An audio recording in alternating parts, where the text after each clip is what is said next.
네, 우리 같이 오늘 하나님 말씀을 나누겠는데요. 오늘은 고린도전서 13장 1절부터 7절입니다. 고린도전서 13장 1절부터 7절까지 말씀입니다. 우리 함께 봉독하실까요? 시작. 내가 사람의 방언과 천사의 말을 할지라도 사랑이 없으면 소리나는 구리와 울리는 꽹과리가 되고, 내가 예언하는 능이 있어 모든 비밀과 모든 지식을 알고 또 산을 옮길 만한 모든 믿음이 있을지라도 사랑이 없으면 내가 아무것도 아니요 내가 내게 있는 모든 것으로 구제하고 또 내 몸을 불사르게 내어줄지라도 사랑이 없으면 내게 아무 유익이 없느니라. 사랑은 오래 참고 사랑은 온유하며 투기하는 자가 되지 아니하며 사랑은 자랑하지 아니하며 교만하지 아니하며 무례인치 아니하며 자기의 유익을 굳지 아니하며 성내지 아니하며 악한 것을 생각지 아니하며 불의를 기뻐하지 아니하며 진리와 함께 기뻐하고 모든 것을 참으며 모든 것을 믿으며 모든 것을 바라며 모든 것을 견디느니라. 아멘. 오늘 말씀의 제목은 따라해 봅시다. 복음 전파자의 마음. 사랑이 없이는 복음도 없다. 예, 우리 다시 한번요. 복음 전파자의 마음. 사랑이 없이는 복음도 없다.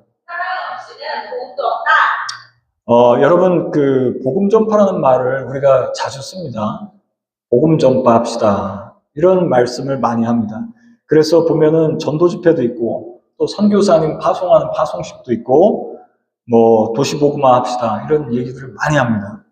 왜 그럴까라고 하면은, 그 교회의 존재 목적 자체가 복음 전파이기 때문에 그렇습니다.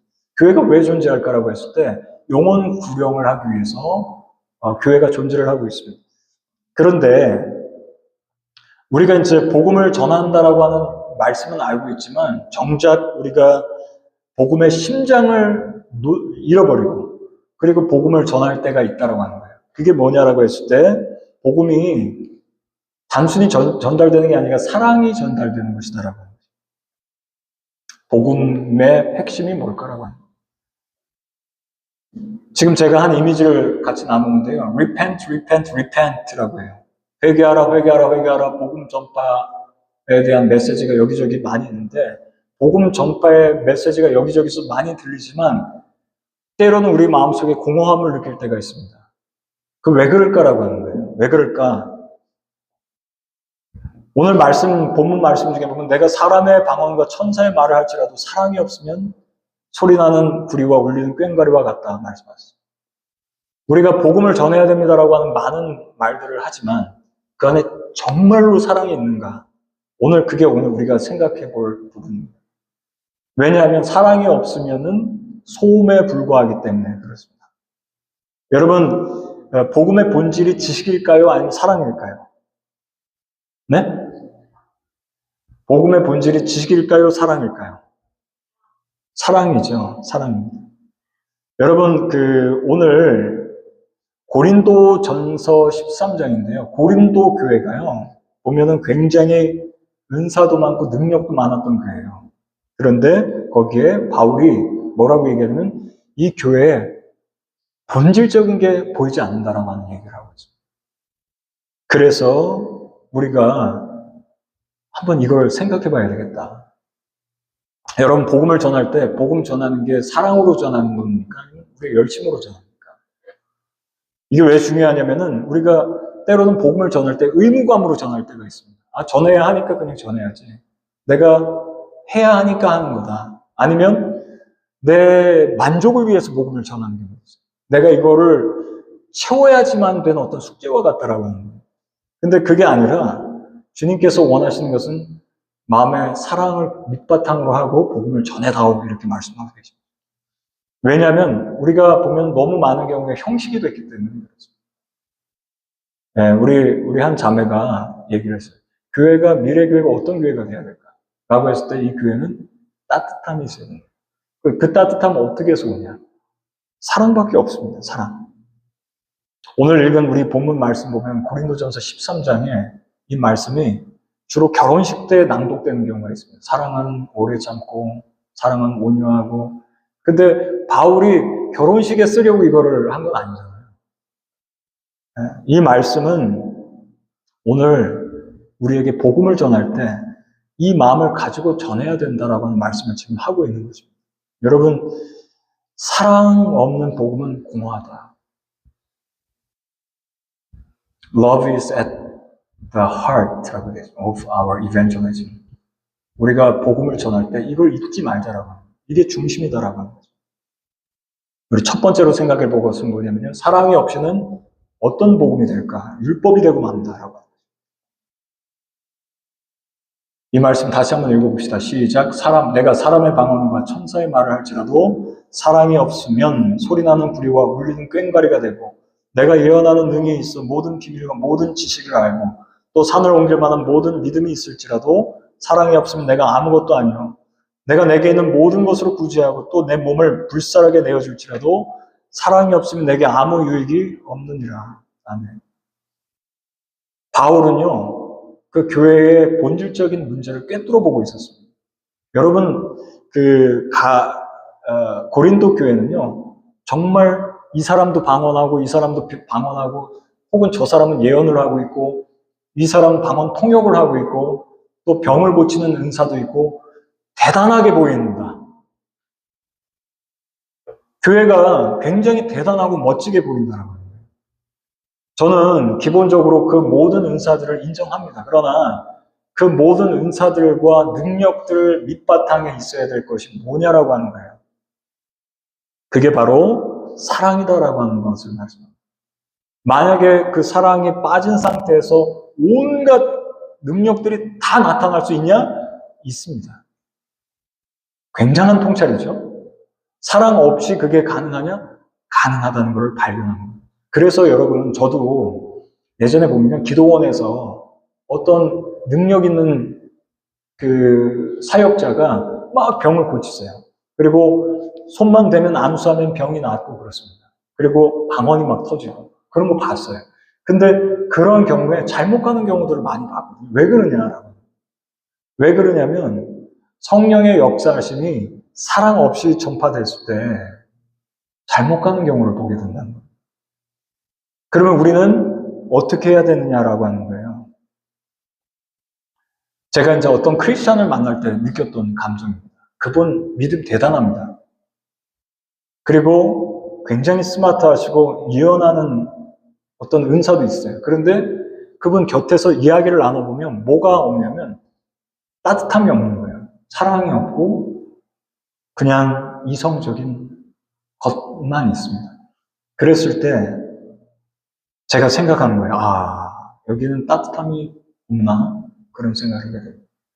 여러분과 제가 섬기는 이 교회에 우리 서로가 주님의 따뜻한 사랑이 있기를 간절히 바랍니다. 바울이 지금 지적하고 있는 4가지의 종교적 활동에 대해서 얘기를 드려요.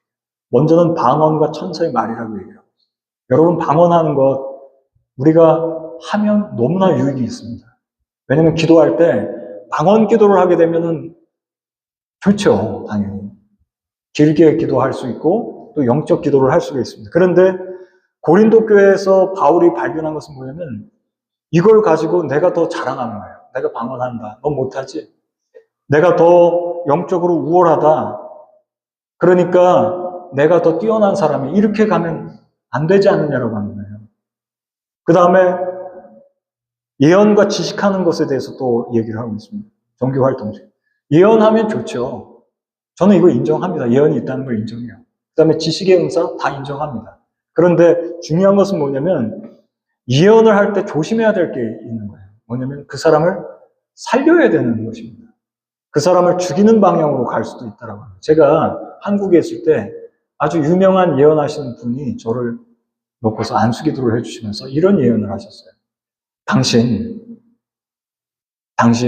올 말에 당신 가족은 다 해체가 되고 당신 혼자 터벅터벅 홀로 외로운 길을 걷고 있더라. 그게 당신을 향한 예언입니다. 이렇게 얘기를 하셨어요. 제가 그 얘기를 듣고 아이고 이거 너무 유명한 분이시니까 제가 굉장히 당황스러웠습니다. 아니 정말? 그런 다음에 하도 기분이 언짢아서, 그럴 리가 없다. 그리고 제가 오는 길에 저희 어머니도 은사사역을 하시기 때문에 어머니께 전화를 했어요. 그리고 이 얘기를 했습니다. 그랬더니 저희 어머니께서 하신 말씀이, 호성아, 그거는 그렇게 예언이 될 수가 없다. 그렇게 말씀하시더라고요. 그러면서 그런 일 벌어지지 않을 거다. 그런데 그게 벌써 한 14년 전 얘기입니다. 저는 멀쩡합니다, 아직. 그렇죠? 그런 일 그 해에 벌어지지 않았어요. 그런 일이 벌어지지 않았습니다. 그래서 제가 한 가지 깨달은 건 뭐냐면, 사실 그 시간이 그 해에 남은 시간 동안에 찜찜한 거예요. 야, 이거 정말 우리 가정 다 해체되고 나 혼자 터벅터벅 그냥 홀로 어디 길을 걷나? 그런 생각을 가끔씩은 했어요. 그런데 그런 일이 발생되지 않았다는 거예요. 여러분, 우리들 가운데 예언하는 일들이 만약에 은사로 주어지게 됐을 때 조심할 부분입니다. 그 다음에 이제 산을 옮길 만한 믿음에 관해서 얘기를 하고 있는데, 여러분, 산을 옮길 만한 믿음이 고린도 교회에 있는 사람들이 있었다는 거예요. 대단하죠? 이 산을 명해서 저 바다로 던져지라면 그대로 될 것이다. 그거를 그렇게 하려고 애를 썼던 사람들이 있었다는 거예요. 그런데 이게 결국에 자기 자신을 높이고 있다. 그러면 변질된 거다는 거예요. 그 다음에는 어떤 종교 활동에 대해서 얘기하냐면 구제와 순교에 관해서 말씀합니다. 이 구제를 우리가 하게 되면 굉장해 보이죠? 누가 누구를 도와줄 때 그 사람의 물질적 풍요가 채워지고 굶주림이 해결되고 그러면 굉장히 좋습니다. 근데 그것을 행하는 사람의 마음 상태에 주님께서 보고 계시다는 거예요. 그 다음에 순교하는 것까지도 가능하냐? 가능하다는 거예요. 이해가 되세요? 그러니까 구제하고 순교하는 모든 게 다 종교적 활동으로서 가능하다는 얘기예요. 그러면 사도 바울이 오늘 얘기하고 있는 것은 뭐냐면, 그런데 사랑의 동기가 돼야지만 됩니다라고 합니다. 여러분, 우리가 이제 내년에는 선차일드에 한 달에 한 번 가죠. 그리고 그거를 스텝스톤으로 해가죠. 그래서 그 다음에 선교로 계속 이어지게 될 거예요. 그리고 그 사이에 계속해서 우리가 선교를 하게 될 겁니다. 그러면 그때 우리가 생각해야 될 말씀이 오늘 이 말씀입니다. 만약에 우리가 구제와 선교를 하는데 중심에 사랑을 가지고 있지 않고 가게 되면 제로다라고 합니다. 사랑 없는 그 복음 전파가 왜 문제가 될까라고 합니다. 그것은 율법 때문에 그렇죠. 여러분, 율법이 나쁜 건 아닌데 율법은 뭐를 강조하면 뭐뭐 해야 합니다라고 하는 거예요. 사랑하십시오, 감사하십시오, 기뻐하십시오 이야기를 해요. 그런데 그게 하나씩 짐이 됩니다. 성도님들이 사랑해야 됩니다. 너 사랑 못했지? 그러면 계속해서 짐이 쌓여 올라간다. 그럼 마음에 무거운 짐이 되는 거예요. 누가 이렇게 했느냐? 바리새인들이 그렇게 했다라고 주님 말씀하셨어요. 바리새인들이 보면은 이렇게 해야 됩니다, 저렇게 해야 됩니다 얘기를 많이 했는데 정작 자기는 안 하고 있어요. 그리고 많은 짐을 지우게 되었다. 바리새인이 전하는 복음은 뭐였냐면, 여러분들이 의로워지기 위해서는 행위를 계속해서 뭔가를 해야지만이 하나님께 가까워집니다. 이런 걸 전했던 거예요. 근데 우리가 전하는 복음은 뭡니까? 사랑 안에서 이미 주님께 가까워졌다. 이게 다른 거예요. 사랑 안에서 우리가 이미 주님과 가까워졌다. 여러분, 우리가요, 복음을 전할 때 참된 복음은 사랑이 동반돼야 될 줄 믿습니다. 제가 아는 한 목사님이 꿈을 꾸셨어요. 대형교회 목사님이신데 그 분이 꿈을 꿨는데 새벽에 이제 어떤 꿈을 꾸시게 되냐면 성도님이 찾아온 거예요, 꿈에. 그러더니 목사님 너무 추워요, 너무 추워요. 교회에 들어왔는데 너무 추워요, 너무 추워요. 그러는 거예요, 꿈에. 그러니까 이 목사님께서 그 꿈 깨신 다음에 새벽녘에 콜을 하셨어요, 목회자들이 모였습니다. 그리고 나서 뭐라고 선포하시냐면, 우리 회개하자. 성도들이 춥단다. 우리 회개하자. 성도들이 춥단다. 그래서 성도들이 너무너무 추워하니까 우리 회개하자 그렇게 합니다. 여러분, 미래교회에서 우리가 생각해 봐야 될 것은요, 바로 이 부분입니다. 저부터 마찬가지예요. 저부터 추운 교회가 될 거냐, 아니면 따뜻한 교회가 될 거냐. 그렇죠? 지금도 두 분이 오셨는데, 우리는 두 분을 따뜻하게 맞이합니다. 아멘. 네. 박수 한번 칩시다. 모든 마귀의 진을 뚫고 이제 오셨어요. 할렐루야. 아멘. 에이멘. 에이멘. 오늘 무슨 말씀을 하고 있냐면, 교회 안에 사랑이 있어야 됩니다. 그 얘기를 하고 있는 거예요. 네. 제가 이제 우리 미래교회 왔을 때, 우리가 서로가 그런 사랑의 온기가 느껴지게끔 복음을 그렇게 삶으로 전해야 된다. 그 말씀을 드립니다. 예수님께서 전하신 그 진리의 말씀은 뭘로 전하셨냐? 사랑으로 전하셨어요. 제가 이제 가늠하다 현장에서 잡힌 여인, 여러분 다 아실 거예요. 그 여인은 모세 율법으로 인하면 죽어 마땅한 거예요. 죽어야 됩니다, 거기서. 돌 맞아 죽어야 돼요. 그게 맞는 상태입니다. 그럼 예수님은 그 완벽한 딜레마에서 도대체 무슨 행동을 하실까? 우리 지금 다 알고 있으니까 그냥 그런가 보다 하고 넘어가는 거예요. 근데 예수님께서 하신 그 행동, 그 말씀, 그 모든 것은 정말 센세이셔널한 거예요. 그 당시. 왜냐하면 주님께서 뭔가를 쓰셨어요. 그리고 나서 다시 일어나셔서 다 돌을 잡고 있는 상태입니다. 남녀노소 불구하고 죽이려고. 잔인한 마음을 가지고 있는 거예요. 그 사람들 마음 속에. 잔인한 마음. 근데 예수님께서 다시 구부리시고 뭔가를 쓰시고 일어나셔서 죄 없으면 한번 돌을 쳐라 그렇게 말씀합니다. 그분이 예수님이시다라고 하는 말씀입니다. 그분이 예수. 우리 죄 짓지 않은 사람 있습니까 여기? 죄 짓지 않은 사람은 없어요 여기 지금. 하루에도 많이 죄 짓습니다. 근데 주님께서 그 가늠한 여인을 가지고 주님께서도 둘 사이의 대화 가운데 주님이 하신 말씀은 나도 너를 정죄하지 않는다 그렇게 말씀하셨어요. 여러분 이게 진실입니다.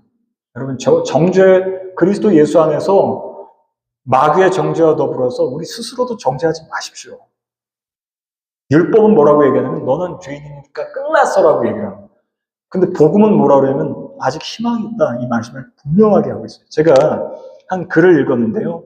새로 회사에 입사한 신입사원이 2명 있었습니다. 근데 이 두 신입사원들 중에 이제 교육하러 선임이 왔어요. 첫 번째 선임이 이제 그 매뉴얼 들고 와가지고 교육하는 거예요. 두 사람을. 이 규칙 안 지키면은 바로 징계 들어갑니다. 네? 바로 징계 들어갑니다. 그 다음에 이 실수하면 회사에 큰 피해를 줍니다. 정신 바짝 차리세요. 그렇게 얘기를 했어요. 그랬더니 이제 정말 군대처럼 이제 무섭습니다. 정말 분위기가. 살벌한 분위기는. 왜냐하면 그 말 자체가 다 맞는 말이긴 해요. 틀린 부분이 없어요. 근데 두 번째 선임은 이렇게 왔어요. 선임이 두 번째가 여러분 처음 여기 오셔서 긴장되시죠? 그러니까 저도 그랬습니다. 저도. 그리고 여러분 모르는 거 있으면 편하게 질문하십시오. 그리고 똑같은 규정을 설명을 하기 시작해요. 똑같은 규정. 그러면서 이 실수를 하시게 되면 회사에 큰 피해를 입힐 수 있습니다. 그런데 걱정하지 마세요. 제가 같이 한번 도와드릴 테니까. 우리 같이 한번 해봅시다. 같이. 그리고 우리는 팀이니까요. 그랬더니 결국 같은 내용 전달한 겁니다. 맞죠? 근데 첫 번째 선임과 두 번째 선임이 차이가 난다는 거예요. 첫 번째 선임은 뭐냐면 율법으로 얘기를 한 겁니다. 그냥 밀어붙이는 겁니다. 근데 두 번째 선임은 뭐냐면 마음에 공감과 사랑하는 마음 가지고 전달을 한 거예요. 여러분 이게 율법과 복음의 차이입니다. 율법은 뭐라면 밀어붙이기잖아. 너 이렇게 했지. 너 저렇게 했지. 너 이거 하면 안 돼. 너 저거 해야 돼. 여러분 만약에 여러분 미래교회에서 홍목사가 계속 여러분 이렇게 하세요. 저렇게 하세요. 기도 안 하면 죽어요. 지옥 가요. 여러분 끝납니다. 이렇게만 율법적으로 얘기했어요. 그리고 저는 아무 일도 하지 않고 계속 여러분 이거 하세요. 저거 하세요. 그러면 그거는 잘못된 겁니다. 예수님께서 뭐라고 말씀하시면 바리새인에게 너희들은 손 하나 까딱하지 않는다. 그리고 겨우 해가지고 한 사람 건져냈더니 너희들이 배나 지옥 가게 만들었다. 내 의도는 전혀 그렇지 않다. 복음의 핵심을 모르고 있다는 말씀하고 계신 거예요. 여러분, 복음이 부담이 됩니까? 거룩한 부담이 될 수는 있어요. 그러나 본질적으로 율법과 다르다는 말씀을 드립니다.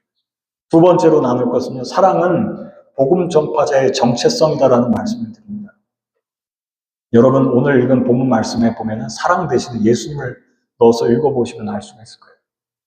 여기 보면 사랑은 오래 참고 쭉 나오죠? 근데 이 사랑 대신에 예수님을 넣어보면 맞는지 한번 볼게요. 예수님은 오래 참으시고, 예수님은 온유하시며, 예수님은 투기하시지 않으시고, 예수님은 자랑도 아니시고 교만하시죠.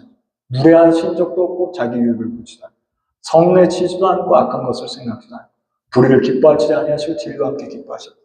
맞습니까? 맞습니까? 예수님의 정체성이다라고. 이 예수님의 정체성이 우리 안에 그대로 이루어지게 되는 부분. 예수님 공생이라 한번 생각해 볼게요. 예수님 진짜로 오래 참으셨습니까? 베드로가 문제를 일으키죠. 충동적으로. 그럼 예수님이 그거를 감싸 안아주세요.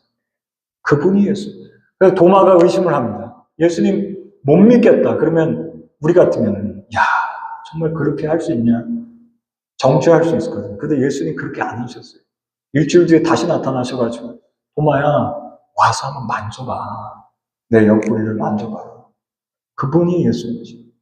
그 다음에 야고보하고 요한이 막 자리 다툼을 합니다. 내가 더 높아져야 된다. 근데 그때 예수님께서 바로 정죄하고 비판하고 심판하시지 않는다. 저 같으면 아마 이렇게 얘기했을 거예요. 지긋지긋하다야, 진짜. 너희들 정말 지긋지긋하다. 어떻게 너희들 그럴 수가 있지? 정말 지긋지긋하다. 말 정말 안 듣는다. 그렇게 저는 아마 그랬을 거예요. 인격이 부족해서. 근데 예수님은 그러신 분이 아니시다라고. 저와 여러분들이 구주로 믿으시는 예수님은 그러신 분이 아니시다라는. 버리시지 않는다는 거예요. 나중에 배신당하신 다음에도 예수님께서 오셔서 뭐라고 그러시냐면 평안할지어다 그렇게 말씀하셨어요. 그분이 예수님이시다. 그분의 온유하십니다.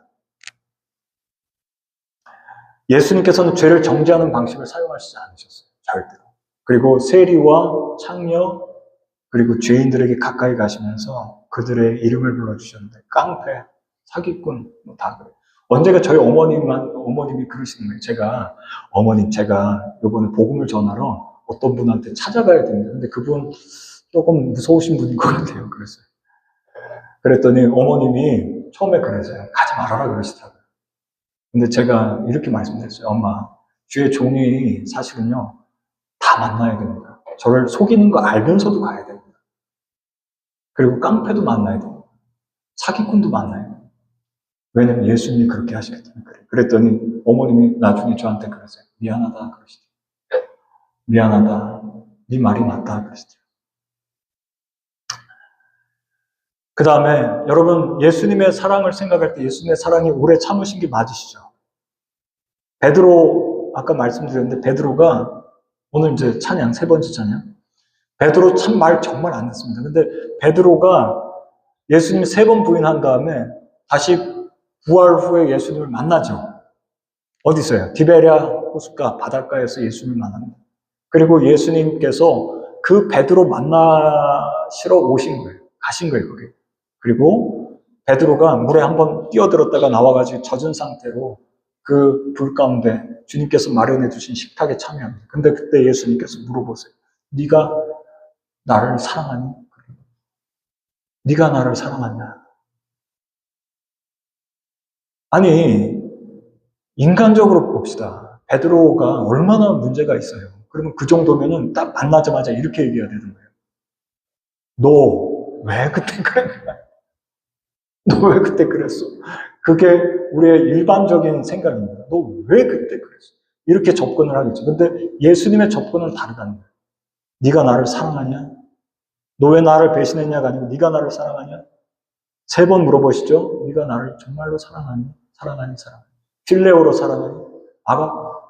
진짜로 아가페적 사랑을 하니? 사랑하니? 그럼 뭐냐면 주님께서 그 사랑으로 그 베드로를 정죄하지 않고 일으켜 주시는 장면이니까 손 잡고 영혼을 일으켜 세워 주시는 장면이에요. 여러분 이런 은혜를 다 누리시길 바랍니다. 주님께서는 찍어 누르신 분이 아니세요. 절대 안 그러세요. 제가 경험한 성령님은 그러시지 않습니다. 주님께서는 그 영혼을 잡고 붙들어 주셔서 일으켜 세우시는 분이세요. 좋으시죠? 안 좋으신가 보네요. 그래서 나중에 베드로가 어떻게 고백을 하냐면요. 베드로후서 3장 9절에 이렇게 해요. 주께서는 아무도 멸망하지 아니하고 다 회개하게 이르기를 원하시느니라 이렇게 고백합니다. 여기서 아무도라고 하는 말씀은 뭐냐면 본인도 포함되는 거예요. 그때 그 시절 주님은 아무도 멸망하지 않기를 원하시는 것이 본심이시다.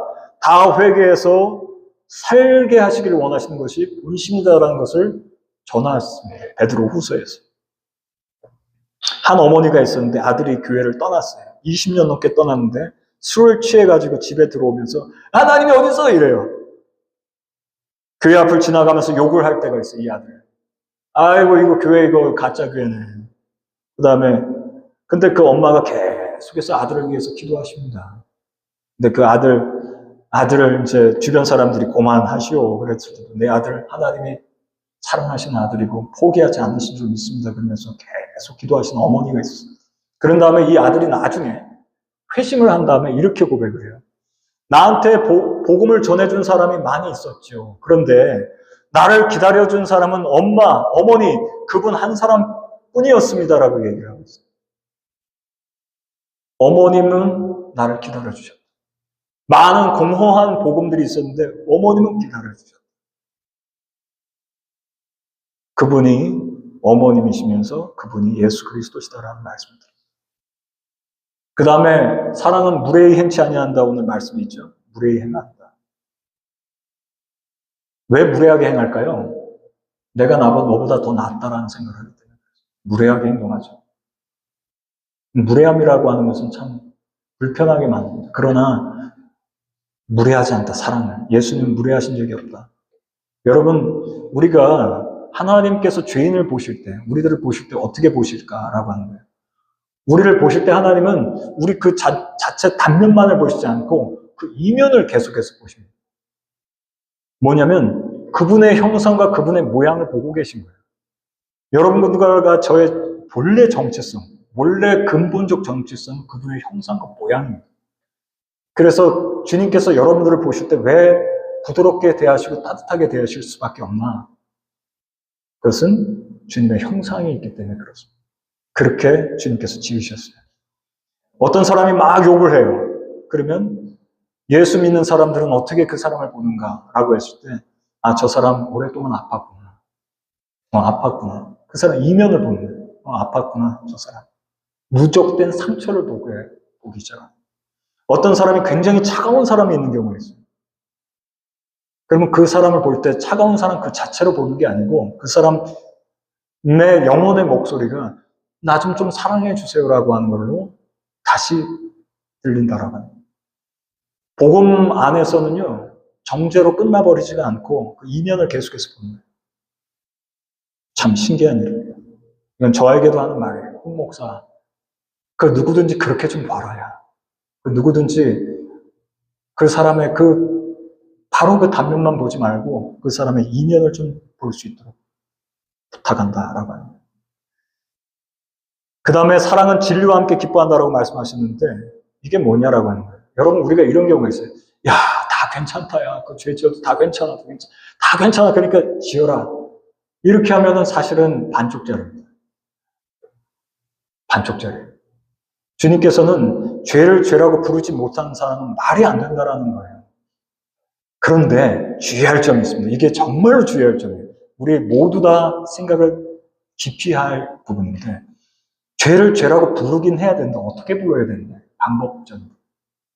아까도 선임 얘기한 것처럼 뭐냐면요. 어떤 교회에 청년이 있었는데 동성애 때문에 너무나 힘든 청년이었어요. 근데 어떤 사람들이 이렇게 얘기를 해요. 너 틀렸어, 잘못됐어.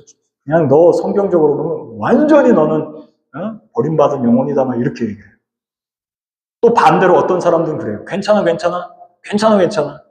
그 성경 해석 예전과 지금이 똑같을 수 있냐?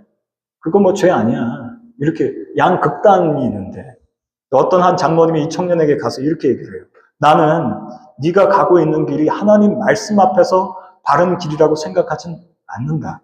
하지만 나는 너를 사랑하는 걸 멈추지 않을 것이다. 너를 위해서 계속해서 기도할게. 네가 어떤 선택을 하든 내가 계속 너와 곁에 있어서 너를 위해서 기도할 거야. 그리고 나서 이 청년이 나중에 이런 고백을 합니다. 그 장로님 말이요.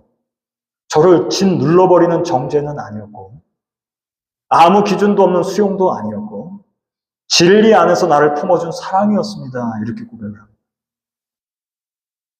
여러분 우리가 너무 양극단으로 갈 때가 있어요. 그렇죠? 너 죄 지었으니까 그냥 그걸로 끝날 인생이다. 그렇게 얘기하는 경우가 있어요. 그걸 어린 시절에 우리가 부모님으로부터 들었을 수도 있어요. 아니면 교회 그 누군가에게서 들었을 수도 있습니다. 너는 안 되겠다 야 이렇게.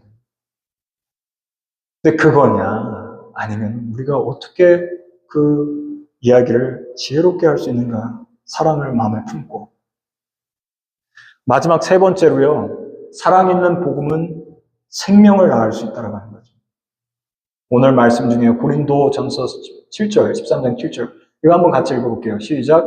모든 것을 참으며 모든 것을 믿으며 모든 것을 바라며 모든 것을 견디느니라. 아멘. 여기 보면 모든 것을 참는다 그랬습니다. 여러분 사랑을 한다고 하는 게 뭡니까?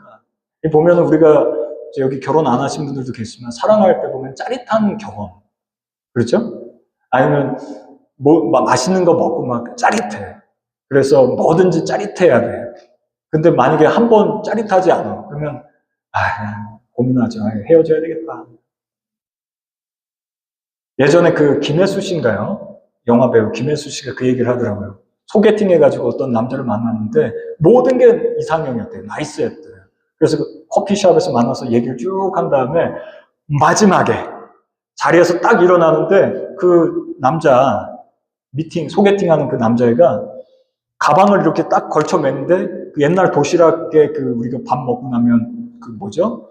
그 숟가락 넣었잖아요. 딸그락 소리가 나나 봐요. 그랬더니 헤어지자 그래요. 그 현장에서 헤어지자. 그 지금까지 얘기 다 통할 거라고 생각했는데 그냥 찌질하다 그런 갑자기 생각이 들었대요. 사랑이 뭘까? 라고 했을 때 사랑. 우리가 앞으로 이제 결혼하게 될 때 배우자를 찾을 때도 그런 짜릿함만을 추구합니다. 맞아요. 에로스적인 부분이 있기 때문에 그렇습니다. 근데 그것만이 사랑이냐라고 하는 부분에 대해서 성경은 아주 깊이 있게 얘기를 해주고 있어요. 그게 진짜 사랑이냐. 주님께서는 지금 모든 것을 참으며라고 지금 말씀하고 있는데 이게 헬라어로 보면 스테고라고 해서요. 덮다, 견디다, 감싸다 뭐 이런 내용이에요. 포기하지 않고 견디는 겁니다. 견디는 거예요. 그러니까 누군가가 우리가 사랑하는 대상이 생겼을 때 그 사람의 못난 모습이 보이면 바로 끝내는 게 아니고 그 사람을 견디는 상태가 되는 거예요. 주님께서 끈질기게 버티고 계신 거예요. 예수님께서 십자가에 달리셔서 고난당하시면서 우리를 그냥 끝까지 놓지 않는 하나님의 놀라운 성품입니다. 그 다음에 모든 것을 믿으며라고 돼 있죠. 믿는다는 말씀을 하고 있는데 이것은 뭐냐면 믿음의 시선으로 아까 말씀드린 믿음의 시선으로 그 사람을 보는 거예요. 여러분 혹시 베드로가 3번 예수님 부인할 거를 모르셨을까요, 예수님? 알고 계셨다는 거예요. 알고 계셨어요. 그런데도 주님께서 뭐라고 말씀하시면 내가 너 그 위에다가 반석 위에 교회를 세울게라고 하는 말씀을 하셨어요. 아시면서 하신 말씀이세요. 네가 닭이 3번 울기 전에 내가 나를 2번 울기 전에 3번 나를 부인할 것이다. 알고 계셨어요. 그 인생이 한 번에 변하지 않고 많은 여정 속에서 성화될 거 다 알고 계셨어요. 그럼에도 불구하고 주님께서 배신할 것도 다 알고 계셨는데도 교회 세우시겠다고 말씀하셨어요. 왜냐하면 그분께서는 믿음의 시선으로 봤기 때문에 믿어준 거예요. 그냥 믿어준 겁니다. 그 사람을 믿어준 거예요. 모르셔서가 아니고 믿어준 겁니다. 여러분 어거스틴 이야기 뭐 많이 들어보셨을 거예요. 모니카가 견뎌야 했던 건 뭐냐면 눈물 흘리면서 어머니 모니카가 견뎌야 됐던 건 뭐냐면 주변 사람들의 말이에요. 뭐냐면 당신 아들 끝났다는 겁니다. 근데 그 모니카는 자기 아들이 아직 안 끝났다라고 믿고 있는 거예요. 그 다음에 사랑은 모든 것을 바라며 모든 것을 견딘다 그래서 바란다라고 하는 말씀은 뭐냐면 그 사람 가능성 보고 있는 거죠. 가능성. 여러분 그 수가성 여인이 보면요. 예수님께서 사마리아 그 수가성 여인에게 이렇게 말씀하시죠. 내가 주는 물을 마신 자는 영원히 목마르지 않겠다. 이렇게 말씀하셨어요. 여러분 이 얘기를 들었을 때 수가성 여인은 소망을 가진 거예요. 그때. 그리고 그분 예수 그리스도를 만나서 자기 동네 다 변화시킨 거예요. 그리고 천국 간 거예요. 복음이 뭐냐라고 했을 때 이런 속성들이 있습니다. 그러면서 견딘다 이렇게 되어 있습니다. 여러분 복음 전할 때 오해 혹시 받아보신 적 있습니까? 저는 있어요. 복음 전하다가 오해 받아보신 적 있습니까? 잘해보려고 했는데 혹시 여러분들 거절 당해보신 적 있어요? 힘든 것 중에 힘든 게 뭐냐? 거절당하는 거. 힘든 것 중에 힘든 거. 조롱당할 수도 있고. 근데 사랑이 있는 복음을 진짜로 전하기 시작하면 오해받으면 그냥 그런가 보다. 누가 저보고 이단이라고 그러면 그런가 보다. 이단 아니면 됐죠 뭐. 그렇죠? 그런 거 상관없어요. 누가 저보고 아이고 당신 신 무슨 지네 이렇게 하면은 신문지네. 그러면 제가 내가 고맙습니다. 신문지입니다. 제가. 그러고 마는 거죠. 복음을 전할 때 꼭 필요한 것이 뭐냐면 성품이 견디는 능력이라고 하는 것입니다. 여러분들, 저와 여러분들이 이제 복음 전할 때 또 우리가 이제 내년도에 선차일드 갔어도 우리가 복음 전하다가 아이들을 통해서 혹은 그 부모님을 통해서 할머니, 할아버지를 통해서 오해받을 수도 있어요. 근데 그럴 때 우리가 이 복음의 속성을 가슴에 품고 나아가시길 주의 이름으로 축원합니다. 여러분 스테반 집사님은 돌에 맞아서 죽는 순간에도 이 죄를 그들에게 돌리지 말아달라고 얘기해요. 이제 여러분 그 마지막 말씀을 나누겠는데요.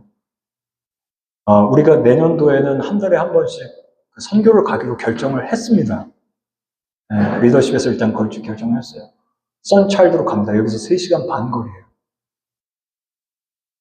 참 보면은 어떻게 보면은 무모할 수도 있어요. 그런데 우리가 일단은 갑니다. 그 영혼들이 어려움을 겪고 있습니다. 15명의 어린 학생, 어린 아이들. 제가 그 명단을 이렇게 보고서 보니까 몇 년째 그 명단이에요. 그리고 그 영혼들을 섬길 수 있는 기회를 우리에게 주님께서 주셨다고 믿습니다. 우리가 그분들을, 그 아이들을 섬기고 그 지역들을 섬길 때 어떤 마음이어야 될까라고 했을 때, 혹은 서로가 어떤 마음이어야 될까라고 했을 때 저겁니다. 사랑 그 이상 이하도 없습니다. 그 다음에 우리가 너희보다 월등히 뛰어나기 때문에 복음 전한다 이런 마음 가지면 안 됩니다. 그게 아니고 그냥 너를 사랑하러 온 사람이다. 이렇게 생각을 하시면 감사하겠습니다. 여러분 믿음, 소망, 사랑 이 3가지는 항상 있을 것인데 그 중에 제일이 사랑이다 말씀하고 계십니다.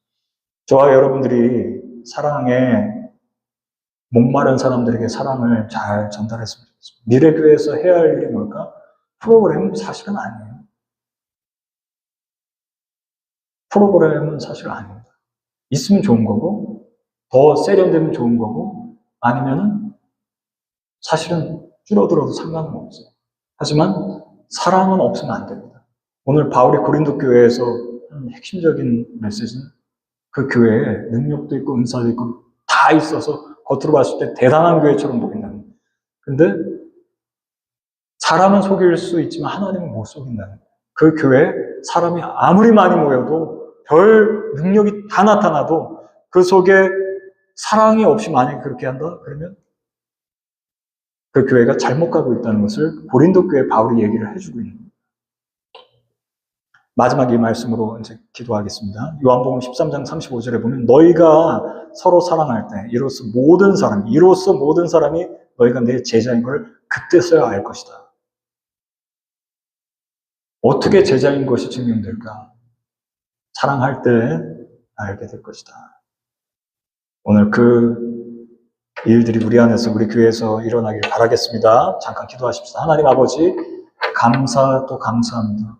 우리 안에 선한 것이 없으나 그리스도의 사랑만이 그 은혜가 우리를 이곳까지 인도하여 주셨습니다. 우리는 한 번에 변하는 존재가 아니라 우리는 늘 부족하고 연약합니다.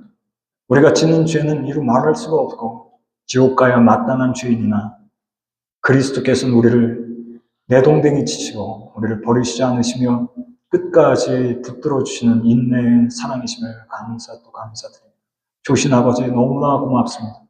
우리를 불러주시고 주님의 평안 가운데 초대하고 계신 주님 참으로 감사드립니다. 주님 홀로 영광 받아주시고 우리가 주님께 받은 사랑과 은혜를 또 이웃에게 나누기를 간절히 소원하오니 주님 역사하여 주시옵소서. 주님 예수님께서는 그 사랑의 절정을 십자가에서 보여주셨습니다. 내가 너를 이 정도로 사랑하고 있다. 주님 그 십자가에서 우리에게 보여주신 사랑, 그 사랑을 진심으로 고맙고 감사드립니다. 그 사랑이 성경에 다 써 있습니다. 주님 홀로 영광 받아 주옵소서. 예수 그리스도의 이름으로 기도드리옵나이다. 아멘. 우리 같이 찬양하겠는데요.